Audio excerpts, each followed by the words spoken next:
നമസ്കാരം, കലാകൗമുദി ഓൺലൈനിലേക്ക് സ്വാഗതം. വടക്കൻ കേരളം എന്നത് ഇടതുമുന്നണിയുടെയും CPM-ൻ്റെയും ഒരു കോട്ടയായിട്ടാണ് കഴിഞ്ഞ 4 ദശാബ്ദമായി അറിയപ്പെടുന്നത്.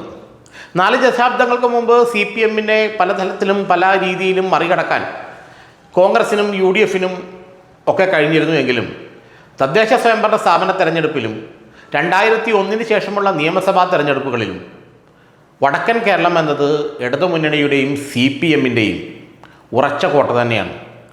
കാസർഗോഡ്, കണ്ണൂർ, കോഴിക്കോട് ജില്ലകൾ ഉറപ്പായിട്ടും ഇടതുമുന്നണിയുടെ കൂടെ നിൽക്കുമെന്ന് അവർക്ക് അറിയാം.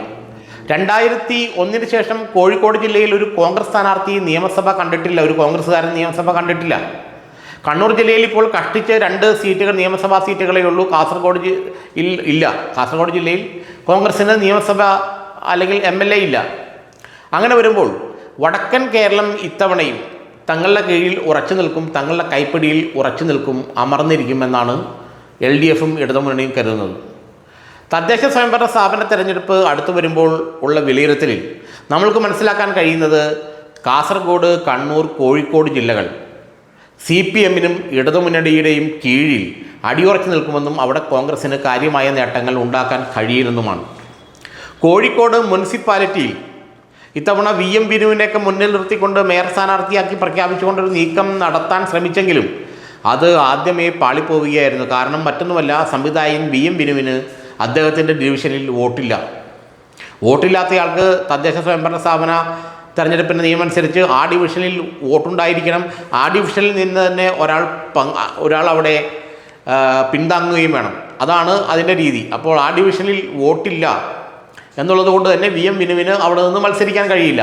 എന്നാൽ ഇതൊന്നും മുൻകൂട്ടി കണ്ടെത്താൻ ഒരു കോൺഗ്രസ് നേതാവിനും പറ്റിയില്ല.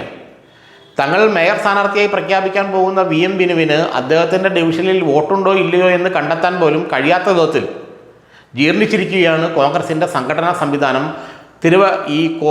കോഴിക്കോട് കോർപ്പറേഷനിൽ.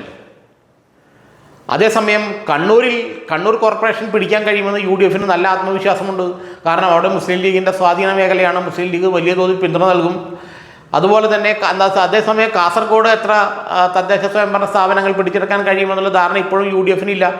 വടക്കൻ കേരളത്തിൽ കണ്ണൂർ നഗരസഭ ഒഴിച്ച് മറ്റൊന്നിലും തങ്ങൾക്ക് കാര്യമായി പെർഫോം ചെയ്യാൻ പറ്റില്ല എന്നുള്ള ഭീതിയിലാണ് UDF നേതൃത്വവും കോൺഗ്രസ് നേതൃത്വവും.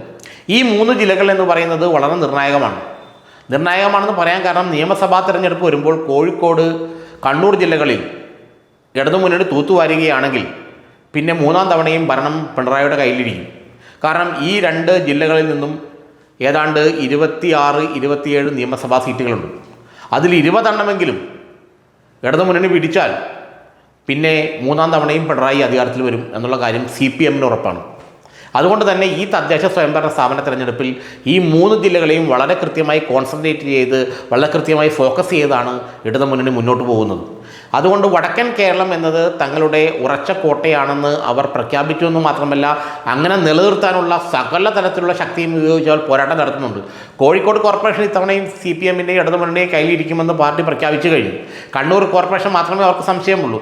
മാത്രമല്ല അവിടെയുള്ള തദ്ദേശ സ്വയംഭരണ സ്ഥാപനം കോഴിക്കോട് ജില്ലാ പഞ്ചായത്ത് അടക്കം, ബ്ലോക്ക് ഗ്രാമപഞ്ചായത്തുകളടക്കം, മുനിസിപ്പാലിറ്റികളടക്കം ഏതാണ്ട് 3/2 മുനിസിപ്പാലിറ്റികളും ബ്ലോക്ക് ഗ്രാമപഞ്ചായത്തുകളും ഇടതുമുന്നണി പിടിച്ചെടുക്കുമെന്നാണ്, അല്ലെങ്കിൽ ഇടതുമുന്നണി ഭരണം നിലനിർത്തുമെന്നാണ് ഇപ്പോൾ കിട്ടുന്ന വിവരം. അതുകൊണ്ട് തന്നെ വടക്കൻ കേരളം CPM-നും ഇടതുമുന്നണിക്കും ഒരു പ്രശ്നമേ ഇല്ല. അവരുടെ കയ്യിൽ സുരക്ഷിതമാണ്. അവരുടെ കോട്ടയായി തന്നെ തുടരുമെന്നാണ് ഇപ്പോൾ മനസ്സിലാക്കാൻ കഴിയുന്നത്.